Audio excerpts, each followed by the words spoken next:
നഗരത്തിലെ ഏറ്റവും പ്രശസ്തനും വിചിത്ര സ്വഭാവക്കാരനുമായ കോടീശ്വരാവകാശി അർമാൻ സിംഘാനിയ തന്റെ പുതിയ ഭാര്യ ആസ്തയെ കൂട്ടിക്കൊണ്ട് വീട്ടിലെത്തിയപ്പോൾ അയൽവാസികളായ സ്ത്രീകൾ തമ്മിൽ അടക്കം പറയാൻ തുടങ്ങി. അർമാൻ സിംഘാനിയ ശരിക്കും കല്യാണം കഴിച്ചോ? അയാൾക്ക് പെൺകുട്ടികളെ വെറുപ്പല്ലായിരുന്നോ? മെല്ലെ പറഞ്ഞു. അവൻ കേട്ടാലേ ജീവനോട് അവൻ നിന്നെ തീർക്കും. അവൻ എത്ര പേരുടെ വായ അടപ്പിക്കും.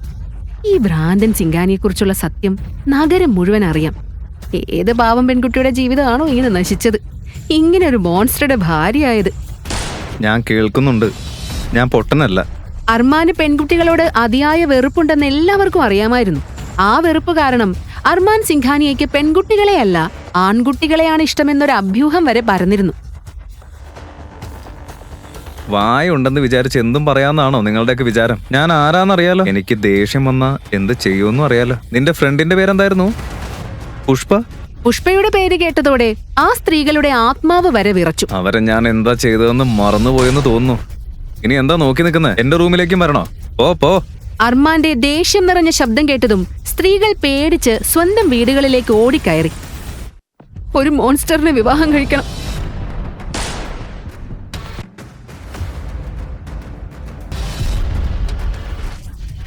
അവന്റെ കുഞ്ഞിന് ഞാൻ ജന്മം നൽകണം.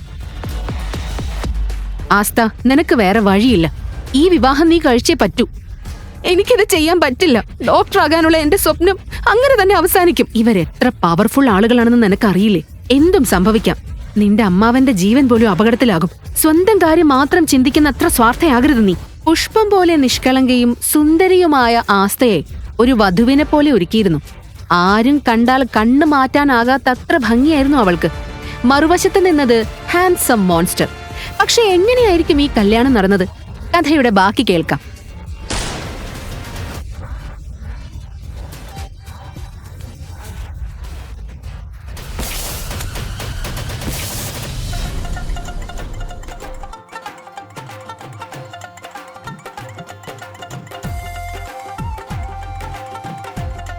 പ്രിയങ്ക ചേച്ചി,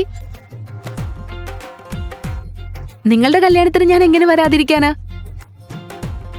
മുത്തശ്ശി, ഇന്നലെയാണ് ആസ്ത തന്റെ മാമിയുടെ മകളുടെ കല്യാണത്തിനായി ഗ്രാമത്തിൽ നിന്ന് നഗരത്തിലേക്ക് സന്തോഷത്തോടെ വന്നത്. കുഞ്ഞുകാലം മുതൽ അനാഥയായിരുന്ന ആസ്തയെ വളർത്തിയത് അവളുടെ മുത്തശ്ശിയായിരുന്നു. പഠിച്ചൊരു ഡോക്ടർ ആകണമെന്നതായിരുന്നു അവളുടെ ഏക സ്വപ്നം.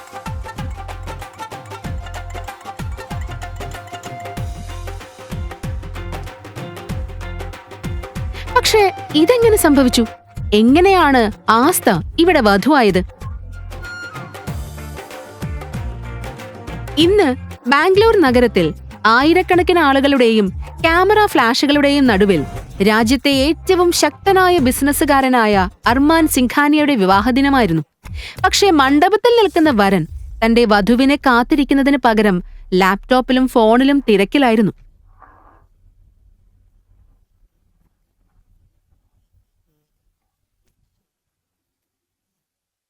മുഹൂർത്ത സമയം കഴിഞ്ഞു പോവുകയാണ്. വധുവിനെ വിളിക്കൂ. മകളെ വിളിക്കേ. ശരി, ഇപ്പൊ വിളിക്കാം.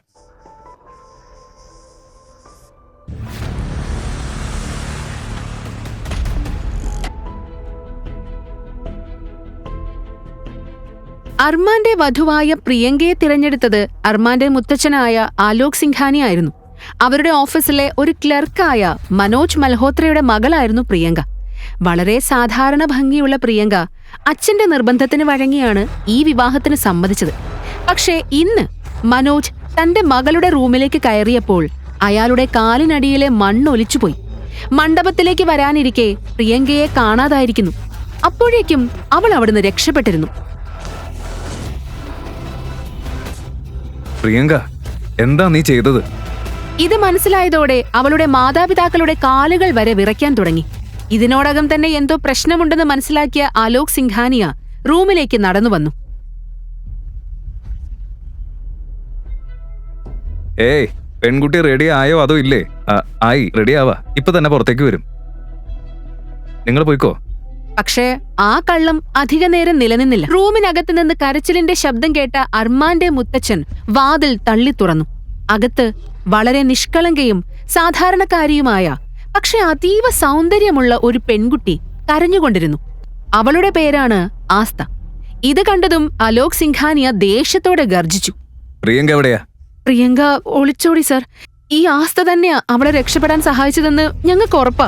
ഞാനൊന്നും ചെയ്തിട്ടില്ല മാമി, പ്ലീസ് എന്നെ വിശ്വസിക്ക്. ഈ കല്യാണം നടക്കും. വധു ഒളിച്ചോടിയെങ്കിൽ മറ്റാരെങ്കിലും അവളുടെ സ്ഥാനത്തിരിക്കും.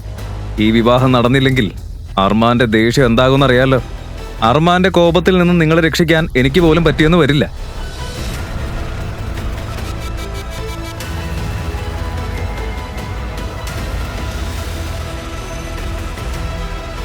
സത്യത്തിൽ അർമാന് പെൺകുട്ടികളെ വെറുപ്പായിരുന്നു. ഹാർട്ട് അറ്റാക്ക് വന്നതായി നാടകം കളിച്ചാണ് അലോക് സിംഘാനി അവനെ വിവാഹത്തിന് സമ്മതിപ്പിച്ചത്. വധുവിനെ കാണാതായ കാര്യം അവൻ ഇപ്പോൾ അറിഞ്ഞിരുന്നെങ്കിൽ അർമാന്റെ ദേഷ്യം എല്ലാവരെയും ചാരമാക്കി മാറ്റുമായിരുന്നു. അതുകൊണ്ട് വധുവിന്റെ അമ്മയായ സീമ ആസ്തയെ മുന്നോട്ട് തള്ളിക്കൊണ്ട് പറഞ്ഞു, ഇതെല്ലാം നീ കാരണോ സംഭവിച്ചത്. ഇതിന്റെ വില നീ തന്നെ കൊടുക്കണം. കേട്ടോ ആസ്ത, ഇനി നീയാണ് അർമാന്റെ വധു, മനസ്സിലായോ?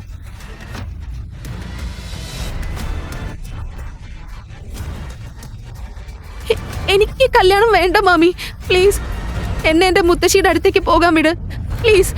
മാത്രമല്ല പ്രിയങ്ക ചേച്ചി പറഞ്ഞിരുന്നു അയാള്. മിണ്ടാതിരിക്കെ, ഞാൻ പറയുന്ന പോലെ അങ്ങ് ചെയ്താ മതി. ആസ്ത കരഞ്ഞു, നിലവിളിച്ചു. പക്ഷെ അവളെ കേൾക്കാൻ ആരും തയ്യാറായില്ല. ആ നിമിഷം അതൊരു പെൺകുട്ടിയുടെ ജീവിതത്തിന്റെ കാര്യമല്ലായിരുന്നു, സിംഘാനിയ എംപയറിന്റെ മങ്ങാത്ത പേരിന്റെ കാര്യമായിരുന്നു. ആസ്ത, നീ ഈ വിവാഹത്തിന് തയ്യാറായേ പറ്റൂ. അല്ലെങ്കിൽ അർമാൻ സിംഘാനിയ നമ്മളെ എല്ലാം കൊന്നൊടുക്കും. അവൻ എത്ര അപകടകാരിയാണെന്ന് നിനക്കറിയില്ല. രക്ഷപ്പെടാൻ ഒരു വഴിയും ബാക്കിയില്ലാതെ ആസ്തയെ വേഗത്തിൽ ഭാരമുള്ള ഒരു ബ്രൈഡൽ വേഷം അണിയിച്ചു. പിന്നെ അവളുടെ മുഖം മുഴുവൻ മറയ്ക്കുന്ന പോലെ നീളമുള്ള ഒരു ഷോൾ അവളുടെ മുഖത്തൂടെ ഇട്ടു. കൈ മുന്നോട്ട് നീട്ടൂ.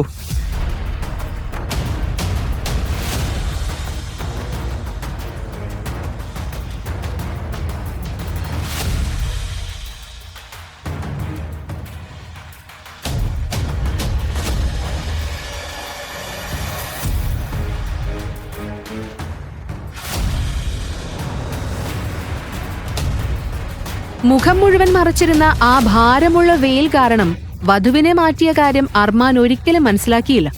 വിവാഹ ചടങ്ങുകളെല്ലാം വളരെ വേഗത്തിൽ പൂർത്തിയാക്കിയ അവൻ അതൊക്കെ കഴിഞ്ഞതും വീണ്ടും ഫോണിലും ജോലിയിലും മുഴുകിപ്പോയി.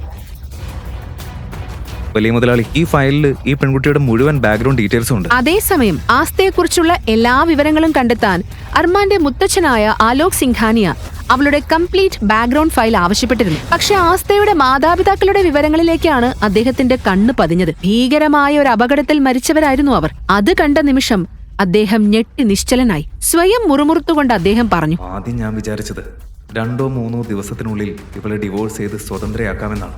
പക്ഷേ ഇനി അങ്ങനെയില്ല. ഈ പെൺകുട്ടി ജീവിതകാലം മുഴുവൻ അർമാൻ സിംഘാനിയയുടെ ഭാര്യയായിരിക്കും. അങ്ങനെ വിവാഹ ചടങ്ങുകളെല്ലാം കഴിഞ്ഞ് ആസ്തയെ കൂട്ടിക്കൊണ്ട് വിവാഹ ഘോഷയാത്ര സിംഘാനിയ മാൻഷന്റെ വലിയ ഗേറ്റിന് മുന്നിലെത്തി. അർമാൻ ആരെയും കാത്തു നിൽക്കാതെ വേഗത്തിൽ അകത്തേക്ക് നടക്കാൻ തുടങ്ങി. പക്ഷെ അവന്റെ മുത്തച്ഛൻ അവനെ തടഞ്ഞു. അർമാൻ, കല്യാണം കഴിഞ്ഞ് ഒറ്റയ്ക്ക് വീട്ടിലേക്ക് കയറാൻ പാടില്ല. മരുമകളെ കൂടെ കൂട്ടി അകത്തേക്ക് കൊണ്ടുവരണം. ഓ, നിന്റെ ഭാര്യയെ അകത്തേക്ക് കൂട്ടിക്കൊണ്ടുപോവാ. ചെറുപ്പത്തിൽ തന്നെ മാതാപിതാക്കളെ നഷ്ടപ്പെട്ട അർമാന് സ്വന്തം ജീവനേക്കാൾ പ്രിയപ്പെട്ടത് അവന്റെ മുത്തച്ഛനെയായിരുന്നു. അദ്ദേഹത്തിന്റെ വാക്ക് അവൻ ഒരിക്കലും അനുസരിക്കാതിരുന്നിട്ടില്ല. സിംഘാനിയ മാൻഷനിലേക്ക് കാലെടുത്തു വെക്കുക എന്നത് എല്ലാ പെൺകുട്ടികളുടെയും സ്വപ്നമാണെന്ന് ആളുകൾ പറയും. പക്ഷെ ആസ്തയ്ക്ക് അതൊരു സ്വപ്നത്തിന്റെ തുടക്കമല്ലായിരുന്നു, അവളുടെ നാശത്തിന്റെ കവാടമായിരുന്നു. ആസ്ത ഇപ്പോഴും അവളുടെ മുഖത്ത് നിന്നും ഷോൾ മാറ്റിയിരുന്നില്ല. അതുകൊണ്ട് അവൾക്കൊന്നും വ്യക്തമായി കാണാനായില്ല. അർമാൻ വലിയ വേഗത്തിലും ദേഷ്യത്തോടെയും അവളെ എടുത്ത് അകത്തേക്ക് നടന്നു.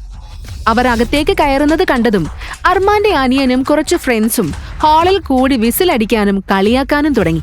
പക്ഷേ ലിവിംഗ് റൂം കടന്ന നിമിഷം തന്നെ അർമാൻ ദേഷ്യത്തോടെ ആസ്തയെ തള്ളി. ഇനി ഒരു തരത്തിലുള്ള നാടകത്തിനും ഞാനില്ലെന്നും പറഞ്ഞ് അർമാൻ തന്റെ സ്റ്റഡി റൂമിലേക്ക് കയറി വാതിലടച്ചു. ആഹാ മോനെ. Yes grandpa. എടത്തി വരൂ, ഞാൻ നിങ്ങളുടെ റൂം കാണിച്ചു തരാം. മുത്തച്ഛന്റെ സിഗ്നൽ കിട്ടിയതോടെ അർമാന്റെ സഹോദരനായ അഹാൻ ആസ്തയെ അർമാന്റെ റൂമിലേക്ക് കൊണ്ടുപോയി. അകത്തേക്ക് വരൂ ഏട്ടത്തി. വെൽക്കം. ഇതാണ് നിങ്ങളുടെ റൂം. എന്തെങ്കിലും ആവശ്യമുണ്ടെങ്കിൽ ഈ ബെല്ലൊന്ന് അമർത്തിയാൽ മതി. ആരെങ്കിലും ഉടനെ വരും. നിങ്ങൾ കംഫർട്ടബിൾ ആയിട്ടിരിക്കും. ഞാൻ കുറച്ച് കഴിഞ്ഞ് വരാം. ആസ്ത റൂമിനകത്ത് കയറിയതും ഒരു ദീർഘനിശ്വാസം വിട്ടു. ആദ്യമായാണ് അവൾ പുതിയ വീട്ടിൽ ഒറ്റയ്ക്കാകുന്നത്. അവൾ വാതിൽ അകത്തു നിന്ന് അടച്ചതും അത് ഓട്ടോമാറ്റിക്കായി വലിയ ശബ്ദത്തോടെ ലോക്കായി. പാവം ആസ്തയ്ക്ക് ഓട്ടോമാറ്റിക് ഇലക്ട്രോണിക് ലോക്കിനെ കുറിച്ചൊന്നും അറിയില്ലായിരുന്നു. അവൾ പതുക്കെ തന്റെ മുഖം മൂടി മാറ്റി ആഴത്തിൽ ശ്വാസം വിട്ടു. അത്രയും ക്ഷീണിച്ചിരുന്നതിനാൽ കുറച്ചു നേരം കൊണ്ട് തന്നെ അവൾ ഉറക്കത്തിലേക്ക് വഴുതി വീണു.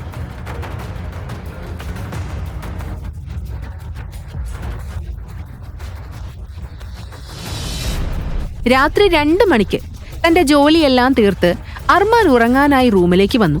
കട്ടിലിന്റെ ഒരു വശത്ത് മറുവശത്തേക്ക് തിരിഞ്ഞ ആസ്ത ഉറങ്ങിക്കിടക്കുകയായിരുന്നു. അവളെ കണ്ടതും വെറുപ്പോടെ അർമാൻ പറഞ്ഞു, മുത്തശ്ശൻ എന്തിനാ ഇവളെ എന്റെ റൂമിലേക്ക് അയച്ചത്? എന്തായാലും ഈ വിവാഹം പേരിന് മാത്ര. ഇവളായാലും മറ്റാരായാലും എന്ത് വ്യത്യാസം? ഒരു പെൺകുട്ടിക്കും എന്റെ ജീവിതത്തിലേക്ക് കയറാൻ പറ്റില്ല. ആസ്തയെ എഴുന്നേൽപ്പിക്കാൻ അവൻ ശ്രമിച്ചു. പക്ഷെ അവൾ നല്ല ഉറക്കത്തിലായിരുന്നു. ഒന്നും കേട്ടില്ല. ദേഷ്യം വന്ന അർമാൻ മേശപ്പുറത്തിരുന്ന ഗ്ലാസ് എടുത്ത് നിലത്തേക്ക് എറിഞ്ഞു. വലിയ ശബ്ദത്തോടെ ഗ്ലാസ് പൊട്ടിച്ചിതറിയെങ്കിലും ആസ്ത ഇപ്പോഴും ഉണർന്നില്ല.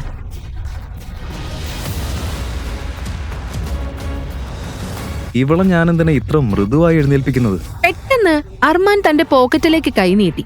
അടുത്ത നിമിഷം തന്നെ അവന്റെ കയ്യിൽ ഒരു ഗണ്ണുണ്ടായിരുന്നു. അതവൻ അവൾക്ക് നേരെ നീട്ടി ദേഷ്യത്തിൽ ആസ്തയുടെ കട്ടിലിന് സമീപത്തേക്ക് വെടിവെച്ചു. പേടിച്ചു വിറച്ച് ആസ്ത ഞെട്ടി എഴുന്നേറ്റു. വെടിയൊച്ച കേട്ടതും അവന്റെ മുത്തച്ഛൻ ആലോകും അഹാനും ഓടി മുകളിലേക്ക് വന്നു. എന്താ നീ ചെയ്തത്? ആ പെൺകുട്ടി എങ്ങനെ പേടിപ്പിച്ചത് എന്തിനാ? നിങ്ങൾ പറഞ്ഞതുകൊണ്ടാണ് ഞാൻ ഈ വിവാഹം ചെയ്തത്. പക്ഷേ ഈ വിവാഹ ജീവിതം ഞാൻ ഒരിക്കലും സ്വീകരിക്കില്ല. അവളുടെ തലയിൽ ഞാൻ വെടിവെക്കാത്തതിൽ സന്തോഷിക്ക്. അർമാന്റെ വാക്കുകൾ എല്ലാവരുടെയും ചെവിയിലെത്തിയതും റൂം മുഴുവൻ നിശബ്ദമായി. അർമാൻ ഭായ്, ഇത് ശരിയല്ല. ഏട്ടത്തിയെ ഇങ്ങനെ പേടിപ്പിക്കരുത്. ഏയ്, അവൾ നിന്റെ ഏട്ടത്തിയാണെന്ന് ആരാ പറഞ്ഞേ? അവൾ നിന്റെ ഏട്ടത്തി അല്ല. മോനെ, മരുമോളെ ഗസ്റ്റ് റൂമിലേക്ക് കൊണ്ടോ. ശരി ഗ്രാൻഡ്പാ. മോളെ, നിന്റെ സാധനങ്ങളെല്ലാം അങ്ങോട്ടേക്ക് അയക്കാൻ ഞാൻ പറയാം. വരൂ, എൻ്റെ കൂടെ വരൂ.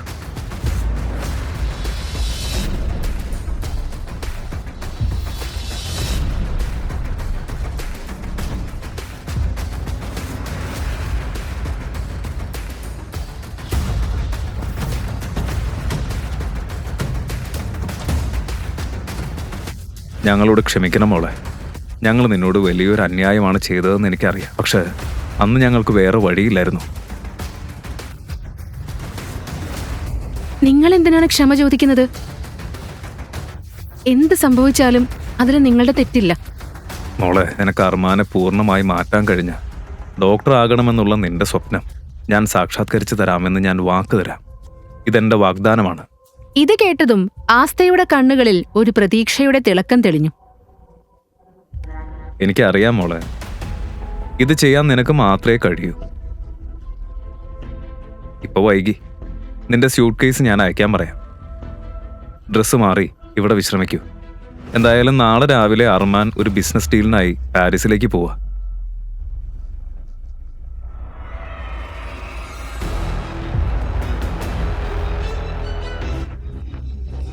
ഇത് കേട്ടതും ആസ്ത ഒരു ദീർഘനിശ്വാസം വിട്ടു. പിറ്റേ ദിവസം രാവിലെ ആദ്യമായി ആ നഗരത്തിലെ പ്രഭാതം അവൾക്ക് മനോഹരമായി തോന്നി. അവൾ പതുക്കെ ഗാർഡൻ ഭാഗത്തേക്ക് നടന്നു.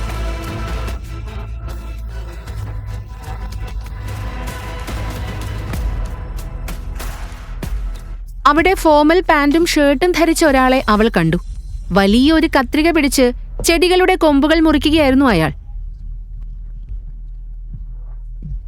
ദൈവമേ, ഇതേതെങ്കിലും ഭ്രാന്തൻ ഗാർഡനർ ആണോ? അർമാന്റെ വില കൂടിയ ചെടികൾ അയാളെ നശിപ്പിക്കുന്നത്. ഇത് അർമാൻ അറിഞ്ഞാൽ ഇയാളുടെ കാര്യം തീർന്നു. ഏയ്, എന്താ നിങ്ങൾ ചെയ്യുന്നേ? ആ മനുഷ്യൻ ആസ്തയുടെ നേരെ തിരിഞ്ഞു. അവന്റെ ആഴമുള്ള കറുത്ത കണ്ണുകൾ അവളെ തുളച്ചു കയറുന്നതുപോലെ തോന്നി. ഒരു നിമിഷം അവളുടെ ഹൃദയം നിശ്ചലമായി. ഞാൻ നിങ്ങളെ ആ തോക്കുപിടിച്ച മോൺസ്റ്ററിൽ നിന്ന് രക്ഷിക്കാൻ നോക്കുക, എന്നിട്ട് നിങ്ങൾ എന്നെ ഇങ്ങനെ നോക്കി നിൽക്കാണോ? ആ മനുഷ്യൻ മറ്റാരും അല്ലായിരുന്നു, അത് അർമാൻ തന്നെയായിരുന്നു.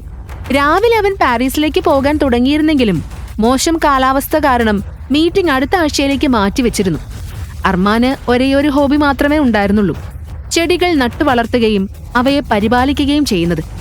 പാവം ആസ്തയ്ക്ക് അതൊന്നും അറിയില്ലായിരുന്നു. അതുപോലെ തന്നെ ആസ്ത ആരാണെന്ന സത്യം അർമാനും അറിയില്ലായിരുന്നു. നീ ആരോടാ സംസാരിക്കുന്നതെന്നറിയോ? ഇപ്പോഴും സമയമുണ്ട്. ബാഗ് എടുത്ത് ഇവിടുന്ന് ഓടിപ്പോ. ആ മോൺസ്റ്റർ അറിഞ്ഞാലേ നിന്നെ ജീവനോടെ വിടില്ല. പെട്ടെന്ന് അർമാൻ തന്റെ കയ്യിലുണ്ടായിരുന്ന വലിയ ആ കത്രിക വലിച്ചെറിഞ്ഞ് ആസ്തയുടെ കൈ പിടിച്ച് അവളെ തന്റെ അടുത്തേക്ക് വലിച്ചു. ഇപ്പോൾ ആസ്ത അവനോട് വളരെ അടുത്തായിരുന്നു. ഒരു നിമിഷം അർമാൻ പോലും അവളുടെ സൗന്ദര്യത്തിൽ മുഴുകിപ്പോയി. എന്റെ കൈ പിടിക്കാൻ നിനക്ക് എത്ര ധൈര്യം വന്നു? പണിയെടുക്കാൻ വന്നാ അതുപോലെ നിൽക്കും, മനസ്സിലായോ? നീ എന്നെ സെർവന്റ് എന്ന് വിളിച്ചോ? ഞാൻ ആരാണെന്ന് നിനക്കറിയില്ല. ആഹാ, ഇപ്പൊ ലോകത്തെ നന്മ എന്നൊന്നും ഇല്ലല്ലോ. ഞാൻ ഇവിടെ നിന്നെ ആ തോക്കുകാരൻ മോൺസ്റ്ററിൽ നിന്ന് രക്ഷിക്കാൻ നോക്കുക. അപ്പൊ നീ എന്നെ ത്രട്ടൻ ചെയ്യാണോ? ത്രട്ടൻ ചെയ്യുന്നെന്നാ? എന്ത് ത്രട്ട്? ദൈവമേ, ഈ വീട്ടിൽ ആ മോൺസ്റ്റർ തന്റെ അതേ സ്വഭാവമുള്ള ആളുകളെ തന്നെയാണോ ജോലിക്കും വെച്ചത്? ത്രട്ട് എന്നാല് ഭീഷണി. ഞാൻ ഇവിടെ നിന്നെ രക്ഷിക്കാൻ നോക്കുമ്പോഴേ നീ എന്റെ മുന്നിൽ ആളാവാൻ നോക്കാണോ? ഇത് കേട്ടതും ദേഷ്യം കൊണ്ട് കത്തുന്ന കണ്ണുകളോടെ അർമാൻ കണ്ണടയ്ക്കാതെ ആസ്തയെ നോക്കി നിന്നു. എടുത്തി. ആസ്ത തിരിഞ്ഞു നോക്കിയപ്പോൾ വാതിൽക്കൽ അഹാൻ നിൽക്കുന്നത് കണ്ടു. ഇന്ന് കോളേജിൽ നിന്ന് നേരത്തെ തിരിച്ചെത്തിയതായിരുന്നു അവൻ. ഏട്ടത്തി, ചേട്ടൻ ഇവിടെ ഇല്ലല്ലോ, പിന്നെ ആരോടാ സംസാരിക്കുന്നത്? ആദ്യം അഹാൻ കണ്ടത് ആസ്ത മാത്രം സംസാരിക്കുന്നതായിരുന്നു. പക്ഷെ മുന്നോട്ട് നടന്ന അർമാനെ കണ്ട നിമിഷം അവന്റെ ഹൃദയം നിലച്ചു. ശരീരം മുഴുവൻ വിയർപ്പിൽ മുങ്ങി. അവൻ വിറച്ചുകൊണ്ട് പറഞ്ഞു, ഏട്ടത്തി, ഐ മീൻ മാഡം, പ്ലീസ് അകത്തേക്ക് വരൂ. ഇത്ര വലിയ ചതിയാണല്ലേ അഹാൻ?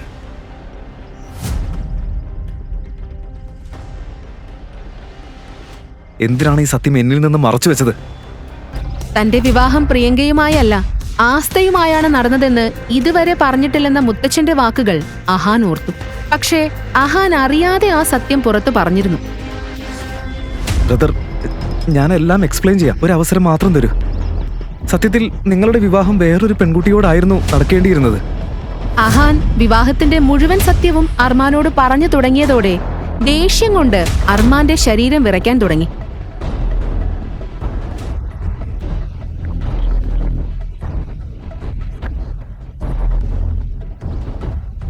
താൻ വഴക്കിട്ടത് അർമാനോടാണെന്ന് മനസ്സിലായ നിമിഷം ആസ്തയുടെ മുഖത്തെ നിറം മുഴുവൻ മാഞ്ഞുപോയി. പക്ഷെ അതിനോടകം സമയം വളരെ വൈകിയിരുന്നു. അർമാൻ തന്റെ പോക്കറ്റിൽ നിന്ന് ഗൺ പുറത്തെടുത്തു. അർമാൻ, എന്താ നിങ്ങൾ ചെയ്യുന്നേ? എന്നോട് കള്ളം പറയുകയും ചതിക്കുകയും ചെയ്യുന്ന ആളുകളെ എനിക്ക് വെറുപ്പാ. നീ എന്നെ ചതിച്ചിരിക്കുന്നു. അതും പറഞ്ഞ് അർമാൻ ട്രിഗർ വലിച്ചു. പേടിച്ചു വിറച്ച ആസ്ത വലിയൊരു നിലവിളിയോടെ അവിടെ തന്നെ ബോധം കെട്ടു വീണു.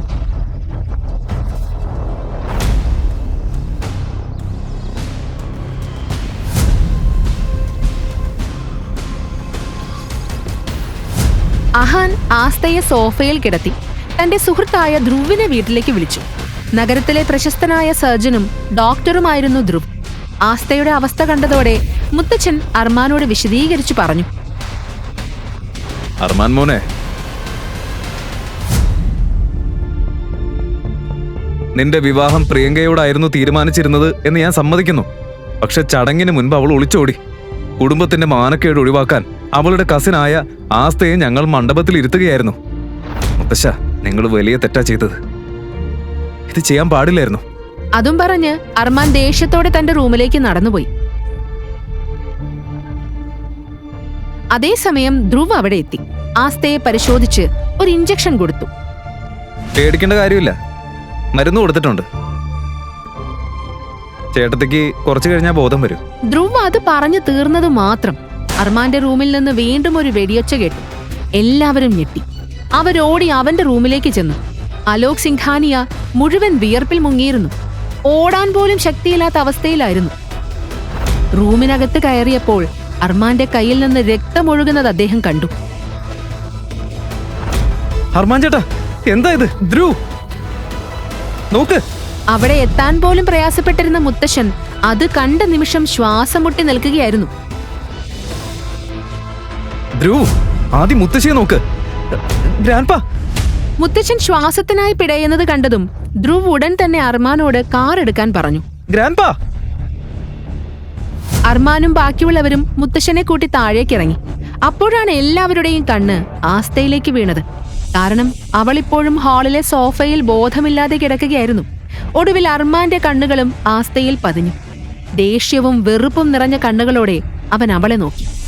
മുത്തശ്ശന്റെ ഈ അവസ്ഥയ്ക്ക് ഉത്തരവാദി നീ മാത്രമാണ് ആസ്ത. ഇതിന്റെ വില നീ എന്തായാലും കൊടുക്കേണ്ടി വരും.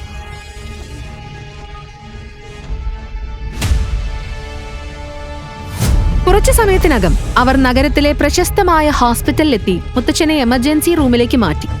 വീട്ടിൽ കുറച്ചു കഴിഞ്ഞ ആസ്തയ്ക്ക് ബോധം വന്നു. ചുറ്റുമുള്ള നിശബ്ദത അവളെ ഭയപ്പെടുത്തി. തലഭാരമായി തോന്നി അവൾ വീട് മുഴുവൻ നോക്കി നടന്നു.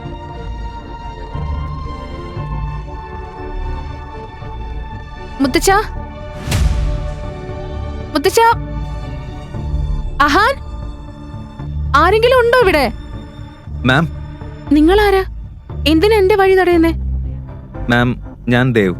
ഇപ്പോ വീട്ടിൽ ആരുമില്ല. പിന്നെ നിങ്ങൾക്ക് പുറത്തേക്ക് പോകാനും പെർമിഷൻ ഇല്ല. ആരുമില്ലെന്നോ? ഇപ്പോ എല്ലാരും ഇവിടെ ഉണ്ടായിരുന്നല്ലോ. മുത്തച്ഛൻ എവിടെ? മുത്തശ്ശന്റെ ആരോഗ്യനില പെട്ടെന്ന് മോശമായി. എല്ലാവരും അവരെ ഹോസ്പിറ്റലിലേക്ക് കൊണ്ടുപോയി. എനിക്ക് ഇപ്പൊ തന്നെ അദ്ദേഹത്തെ കാണണം. സോറി മാം, ഞാൻ ഉദ്ദേശിച്ചത് അർമാൻ സാറിന്റെ പെർമിഷൻ ഇല്ലാതെ നിങ്ങളെ വിടാൻ പറ്റില്ല. എനിക്ക് ആരുടെയും പെർമിഷൻ വേണ്ട. ആസ്തയുടെ നിർബന്ധത്തിന് മുന്നിൽ ഒടുവിൽ ദേവ് വഴങ്ങി. അവൻ അവളെ ഹോസ്പിറ്റലിലേക്ക് കൊണ്ടുപോയി. അവിടെ ഹോസ്പിറ്റലിലെ അന്തരീക്ഷം വളരെ മോശമായിരുന്നു. അതേസമയം ധ്രുവ് വാർഡിൽ നിന്ന് പുറത്തേക്ക് വന്നു. അർമാൻ ബ്രോ, മുത്തശ്ശന്റെ കണ്ടീഷൻ വളരെ ക്രിട്ടിക്കലാ. ഇത് 2ാമത്തെ ഹാർട്ട് അറ്റാക്ക് ആണ്. ഇനി ചെറിയൊരു സ്ട്രെസ് പോലും കൊടുത്താ നമുക്ക് അദ്ദേഹത്തെ നഷ്ടപ്പെടാൻ പറയുന്നത്. ധ്രുവ്, എന്റെ മുത്തശ്ശൻ എന്തെങ്കിലും സംഭവിച്ചാ പിന്നെ ഞാൻ നിന്നെ വെച്ചേക്കില്ല. അർമാൻ ബ്രദർ, സത്യം പറഞ്ഞ നിങ്ങളുടെ ഈ വാശിയും ദേഷ്യമാണ് എല്ലായ്പ്പോഴും അദ്ദേഹത്തിന്റെ ജീവനെ അപകടത്തിലാക്കുന്നത്. ഇനി ഒന്നും ചെയ്യാൻ പറ്റില്ല. അർമാൻ, അവനെ വിട്. ഇത് നിങ്ങൾ പോലും വിശ്വസിക്കില്ല. അർമാന്റെ സുഹൃത്തുക്കളായ ആകാശും സുമിത്തും ഇടപെട്ടു. അർമാൻ പൂർണ്ണമായി തകർന്നിരുന്നു. അവൻ ഒറ്റയ്ക്ക് ഒരു മതിലിന് സമീപം നിൽക്കുകയായിരുന്നു. അപ്പോഴാണ് മറുവശത്ത് നിന്ന് ഓടിയെത്തിയ ആസ്ത നേരെ അർമാനെ ഇടിച്ചത്. അവൾ തല ഉയർത്തി നോക്കിയപ്പോൾ തീ പോലെ ദേഷ്യത്തോടെ നിൽക്കുന്ന അർമാൻ സിംഘാനിയെ കണ്ടു. നീ ഇവിടെ എന്താ ചെയ്യുന്നത്? ഞാൻ മുത്തച്ഛനെ കാണാൻ വന്നതാ. മുത്തച്ഛനെ മരണത്തിന്റെ വക്കിലെത്തിച്ചിട്ടും ഇനിയും ഇവിടെ വന്ന് സീനുണ്ടാക്കാനാണോ നിന്റെ ഉദ്ദേശം? ആസ്ത പേടിച്ചു വിറയ്ക്കുകയായിരുന്നു. താൻ വിവാഹം കഴിച്ച മനുഷ്യൻ ഇത്രയും കല്ലുപോലൊരു ഹൃദയമുള്ളവനായിരിക്കുമെന്ന് അവൾ ഒരിക്കലും കരുതിയിരുന്നില്ല. എന്നെ മുത്തച്ഛനെ ഒന്ന് കാണാൻ അനുവദിക്കൂ, പ്ലീസ്. മുത്തച്ഛന്റെ പേര് പോലും നീ പറയണ്ട.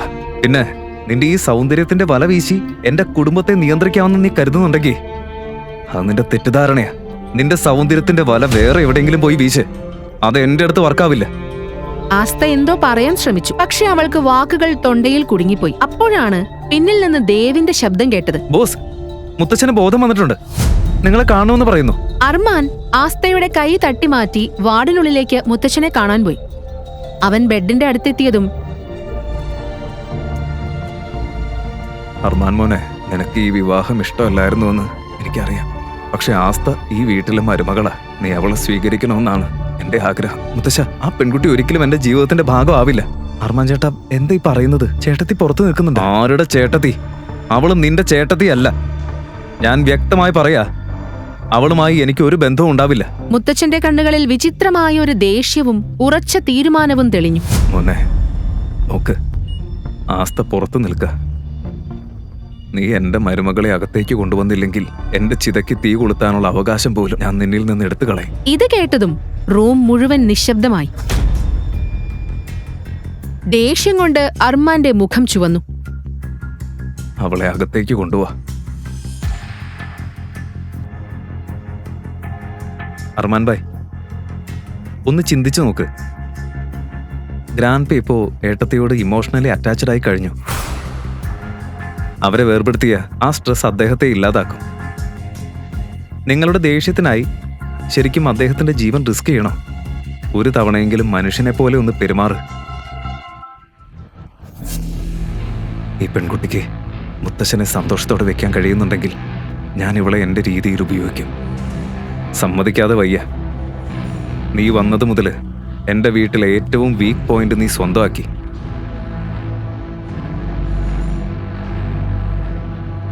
മുത്തശ്ശൻ ഈ ഹോസ്പിറ്റലിൽ കഴിയുന്ന അത്രയും നീ എൻ്റെ ഭാര്യയായി അഭിനയിക്കണം.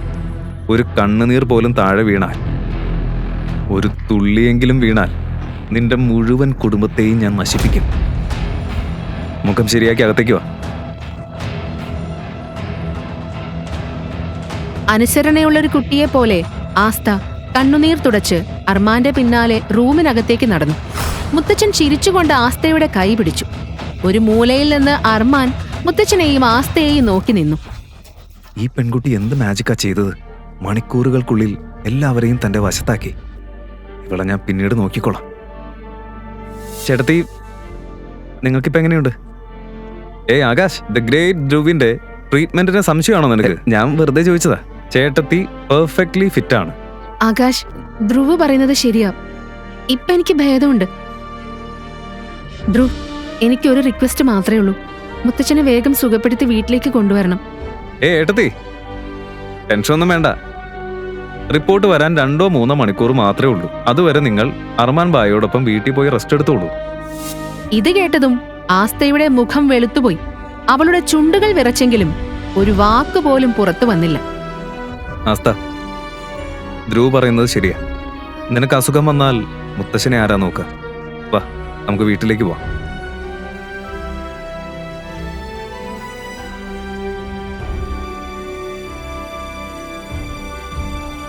സുമിത്, ഞാൻ കേട്ടത് നീയും കേട്ടോ? എന്റെ ചേട്ടൻ എന്താ സംഭവിച്ചത്? എനിക്ക് തോന്നുന്നു ചേട്ടത്തിയുടെ മാജിക് വർക്കായെന്ന്.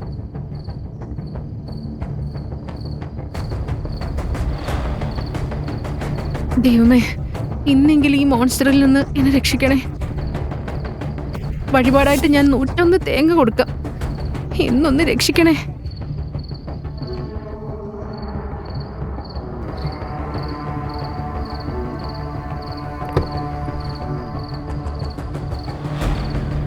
മാൻഷനിലേക്ക് എത്തിയതും പിന്നിലേക്ക് പോലും നോക്കാതെ അർമാൻ അകത്തേക്ക് നടന്നു.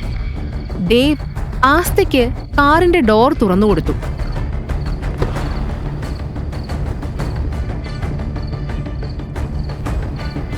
ദേവ്, ബാക്കിയുള്ളവരെപ്പോഴാ തിരികെ വരാന്നറിയോ? പേടിക്കണ്ട മാം, 3 മണിക്കൂറിനുള്ളിൽ എല്ലാവരും എത്തും. എന്തെങ്കിലും ആവശ്യമുണ്ടെങ്കിൽ ഞാൻ ഇവിടെ തന്നെയുണ്ട്. അർമാനൊപ്പം ഒറ്റയ്ക്ക് കഴിയേണ്ടി വരുമെന്ന ഭയം കൊണ്ടാണ് ആസ്ത ഇതെല്ലാം ചോദിക്കുന്നതെന്ന് ദേവിന് മനസ്സിലായിരുന്നു. അവൾ അകത്തേക്ക് കയറിയതും ഒരു സെർവന്റ് അവളുടെ അടുത്തേക്ക് വന്നു. മാം, സാർ നിങ്ങളെ റൂമിലേക്ക് വിളിക്കുന്നു. ആസ്തയുടെ തൊണ്ട വരണ്ടുപോയി. ഇന്നലെ തന്നെ തന്റെ നേരെ വെടിയുതിർത്ത ആ റൂമിലേക്ക് വീണ്ടും കയറാൻ അവൾ സ്വയം ധൈര്യപ്പെടുത്തി. അവൾക്ക് തന്റെ മുത്തശ്ശിയെ ഓർമ്മ വന്നു. വിറയുന്ന കൈകളോടെ അവൾ ഡോർ നോക്ക് ചെയ്തു. വാതിൽ തനിയെ തുറന്നു. അവൾ അകത്തേക്ക് കയറിയ നിമിഷം റൂം മുഴുവൻ നിറഞ്ഞ ഒരു കനത്ത ശബ്ദം കേട്ടു. മുഴുവൻ രാത്രിയും അവിടെ തന്നെ നിൽക്കാനാണ്? ഞാൻ വന്നു നിന്നെ അകത്തേക്ക് കൊണ്ടുവരണോ? അകത്തേക്ക് വാ. ആസ്ത പതുക്കെ അകത്തേക്ക് നടന്നു. മങ്ങിയ വെളിച്ചത്തിൽ മുങ്ങിയിരുന്നു ആ റൂം. സോഫയിലിരുന്ന അർമാന്റെ കണ്ണുകൾ വേട്ടക്കാരന്റെ കണ്ണുകളെ പോലെ തിളങ്ങുകയായിരുന്നു. ഇന്ന് മുതൽ ഈ വീട്ടിൽ നിന്റെ ജോലി മുത്തച്ഛനെ നോക്കുന്നതായിരിക്കും. ഈ വീട്ടിൽ നിനക്ക് ഒരു കെയർ ടേക്കറിന്റെയും സെർവന്റിന്റെയും സ്ഥാനമേ ഉണ്ടാവൂ. അതിൽ കൂടുതലൊന്നുമില്ല.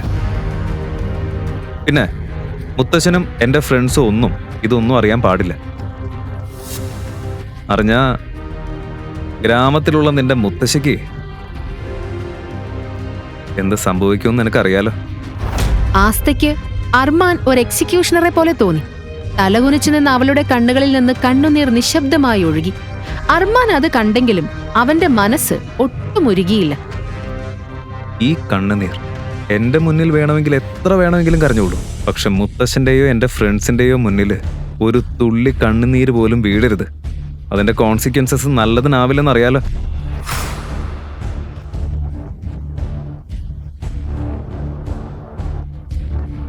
ഗ്രാമത്തിൽ എല്ലാവർക്കും എന്നെ എത്ര ഇഷ്ടമായിരുന്നു. ഈ അപരിചിതൻ മാത്രം എന്തിനാ എന്നെ ഇത്ര വെറുക്കുന്നത്? നിന്റെ സാധനങ്ങൾ എടുത്ത് ഈ റൂമിലേക്ക് ഷിഫ്റ്റ് ചെയ്യും. ഈ റൂമിലേക്കോ? തെറ്റിദ്ധാരണയൊന്നും വേണ്ട. ലോകത്തിന്റെ മുന്നിൽ നമ്മൾ ഹസ്ബൻഡ് ആൻഡ് വൈഫാണ്. അതുകൊണ്ട് ഒരേ റൂമിൽ തന്നെ താമസിക്കണം.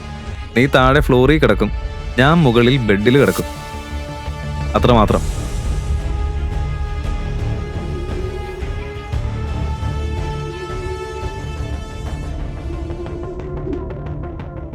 മുത്തച്ഛൻ നൽകിയ റൂമിലേക്ക് ഓടിയെത്തിയ ആസ്ത പൊട്ടിക്കരഞ്ഞു. പക്ഷെ അപ്പോഴാണ് അർമാന്റെ ഭീഷണി അവൾക്ക് ഓർമ്മ വന്നത്. ഗ്രാമത്തിലുള്ള നിന്റെ മുത്തശ്ശിക്ക് എന്ത് സംഭവിക്കുമെന്ന് നിനക്കറിയാലോ.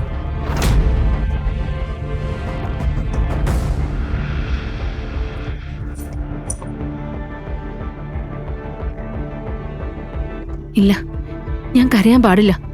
എനിക്ക് ധൈര്യം കാണിക്കണം. മുത്തശ്ശിയുടെയും മുത്തശ്ശന്റെയും സുരക്ഷയ്ക്ക് വേണ്ടി ആ മോൺസ്റ്ററെ എനിക്ക് നേരിടണം. തന്റെ ചെറിയ ബാഗ് എടുത്ത് ആസ്ത വീണ്ടും അർമാന്റെ റൂമിലേക്ക് തിരിച്ചെത്തി. നിന്റെ സാധനങ്ങൾ ആ കോർണറിൽ വെച്ച് ഇവിടെ ഇരിക്കെ. ഇനി എന്താണ് അവൻ എന്നിൽ നിന്ന് വേണ്ടത്? ഇനി എന്തെങ്കിലും ബാക്കിയുണ്ടോ? ആ പ്രൊഫൈൽ എടുക്ക്. അതിനുള്ളിൽ ഒരു കോൺട്രാക്റ്റ് ഉണ്ട്. നീ എൻ്റെ കൂടെ ഈ റൂമിൽ കഴിയുന്ന അത്രയും ആ കോൺട്രാക്റ്റ് അനുസരിച്ചായിരിക്കും ജീവിക്കേണ്ടത്. സൈൻ ചെയ്. ഫയലിലുണ്ടായിരുന്ന കോൺട്രാക്ട് പേപ്പേഴ്സ് കണ്ട നിമിഷം ആസ്തയുടെ കണ്ണുകൾ വലുതായി. അവളുടെ മുഖത്തെ നിറം മുഴുവൻ മാഞ്ഞുപോയി. ആ പേപ്പേഴ്സിൽ എന്താണ് എഴുതിയിരുന്നത്? എന്ത് കണ്ടിട്ടാണ് ആസ്ത ഇത്രയും ഞെട്ടിയത്? മുത്തശ്ശിയെയും മുത്തശ്ശനെയും രക്ഷിക്കാൻ അവൾ ആ കോൺട്രാക്ട് സൈൻ ചെയ്യുമോ? അർമാന്റെ ദേഷ്യത്തിന് പിന്നിൽ മറഞ്ഞിരിക്കുന്ന പഴയ രഹസ്യം എന്താണ്? ആസ്തയുടെ ജീവിതത്തിൽ ഇനി എന്താണ് സംഭവിക്കാൻ പോകുന്നത്? അവൾക്ക് അർമാന്റെ കല്ലുപോലുള്ള ഹൃദയമൊരുക്കി ഒരു പ്രണയകഥയ്ക്ക് തുടക്കമിടാൻ കഴിയുമോ? മുഴുവൻ കഥ ഇപ്പോൾ തന്നെ കേൾക്കാൻ ഡിസ്ക്രിപ്ഷനിലുള്ള ലിങ്കിൽ ക്ലിക്ക് ചെയ്ത് പോക്കറ്റ് FM ആപ്പ് ഡൗൺലോഡ് ചെയ്യൂ.